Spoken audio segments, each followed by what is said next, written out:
Civil engineering लक्ष्य preparation यहाँसँग महा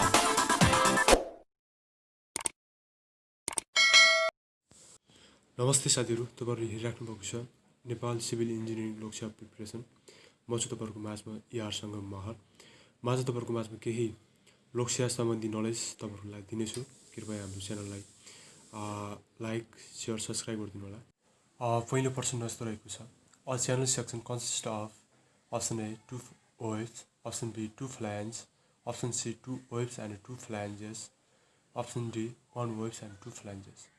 यसको right answer 1 waves and 2 flanges रहेको छ।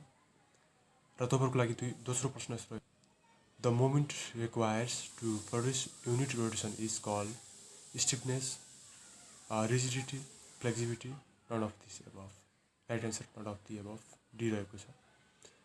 अर्को प्रश्न रहेको छ, to prevent segregation the concrete should not be thrown from the height of more than 1.5 metre, 2 metre, 0.5 metre, 1 metre. त्यसको राइट अनुसार अप्सन डी 1 मिटर रहेको छ। अर्को प्रश्न, the rule of water cement ratio was establish by, option D रहेको छ। यसको अब्राहमले नै गरेका थिए। अर्को प्रश्न तपाईँको लागि यस्तो रहेको छ, the square root of the ratio of moment of inertia of the cross sections to it is sectional cross sectional area is called. लाई के भनिन्छ हामी? Radius gyration, radius of gyration भनेको तपाईँको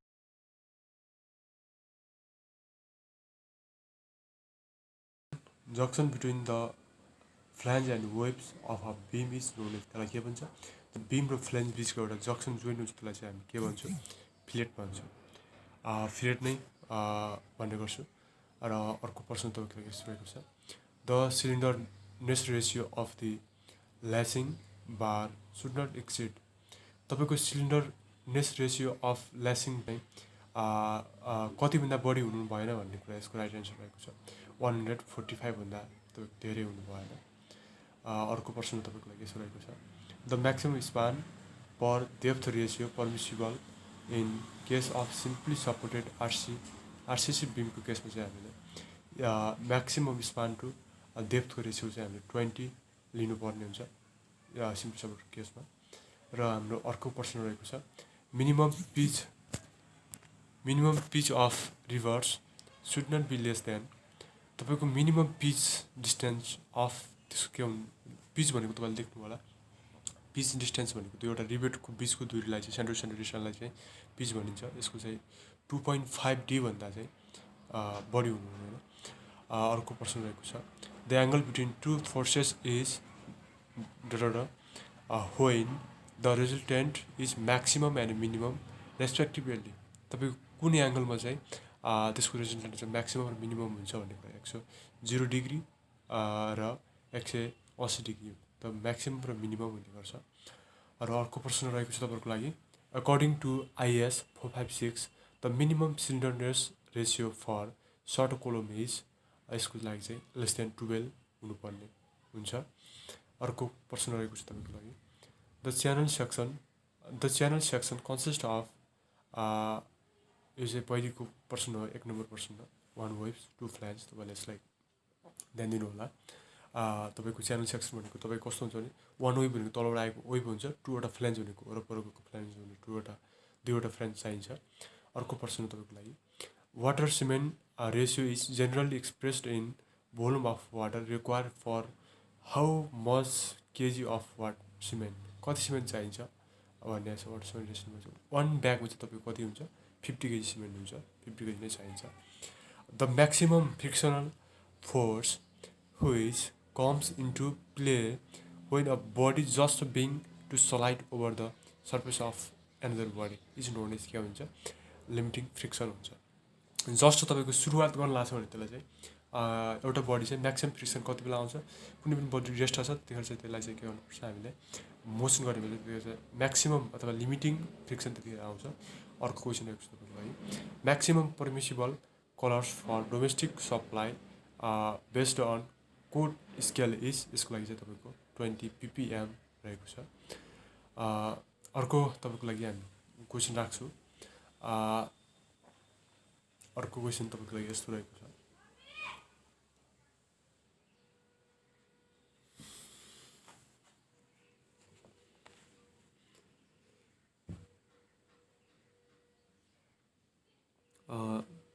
अर्को प्रश्न the centre to centre distance between two consecutive rivets in a row is called के भन्छ त्यसलाई पिच भन्छ दुईवटा रिभरको सेन्टर टु सेन्टर डिस्टेन्सलाई तपाईँले के भन्नुहुन्छ पिच भन्नुहुन्छ पिचको प्रश्न हामीले अगाडि पनि थियौँ त्यसलाई पनि ध्यान दिनु होला पिच भनेको तपाईँ सेन्टर सेन्टर रिभरको डिस्टेन्सलाई हामी पिच भन्छौँ अर्को प्रश्न रहेको छ as compared to fresh water sea water content oxygen is sea वाटरको केसमा अक्सिजन फ्रेस वाटरको कम्पेयर गर्दा फ्रेस वाटरसँग कम्पेयर गर्दा 20% लेस हुन्छ सी वाटरमा किनभने अक्सिजन अलिक कम हुन्छ अर्को प्रश्न रहेको छ when shear force at a point is 0 then the bending momentum is at the point तपाईँको सेयर फोर्स जहाँनिर 0 हुन्छ नि त्यहाँनिर बेन्डिङ मोमेन्ट म्याक्सिमम हुन्छ सेयर फोर्स तपाईँको के हुन्छ इन फोर्स हुन्छ म्याक्सिमम हुन्छ मिड पोइन्टमा चाहिँ के हुन्छ मिनिमम हुन्छ त्यसकारण म्याक्सिमम बेन्डिङ मोमेन्टम मिड पोइन्टमै हुन्छ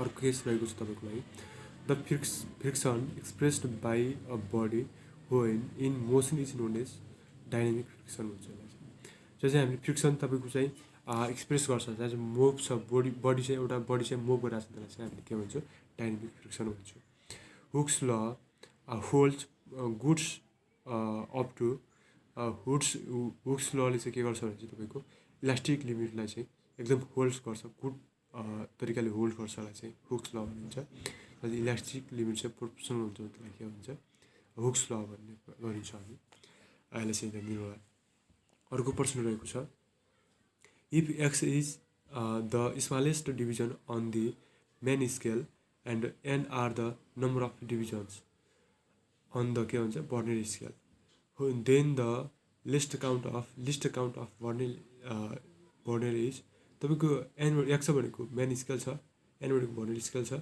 त्यसको चाहिँ लिस्ट काउन्ट भनेको एक्स बाई एन हुन्छ अब तपाईँको लागि अर्को प्रश्न रहेको छ rocks formed by gradual deposition are known as के हुन्छ रक्स तपाईँको ग्रेजुअल्ली भनेको लगातार रूपमा चाहिँ के हुन्छ यो चाहिँ डिपोजिसन हुँदै आएछ भने त्यसलाई चाहिँ के हुन्छ सेडिमेन्टेसन रक हुन्छ जसको यो चाहिँ वाटरको कारणले फर्मेसन भन्छ सिल्टहरू चाहिँ ग्रेजुअली डिपोजिसन भएको सेडिमेन्टेसन रक हुन्छ अब अर्को क्वेसन रहेको छ तपाईँलाई the point through which the resultant hydrostatic force act at is called के भन्छ त्यसलाई चाहिँ के भन्छ हामी सेन्टर अफ प्रेसर भन्छ हाइड्रोस्ट्याटिक के भन्छ फोर्स कहाँनिर काम गर्छ त्यसलाई पोइन्टमा चाहिँ काम गर्छ त्यसलाई हाइड्रोस्ट्याटिक प्रेसर भन्छ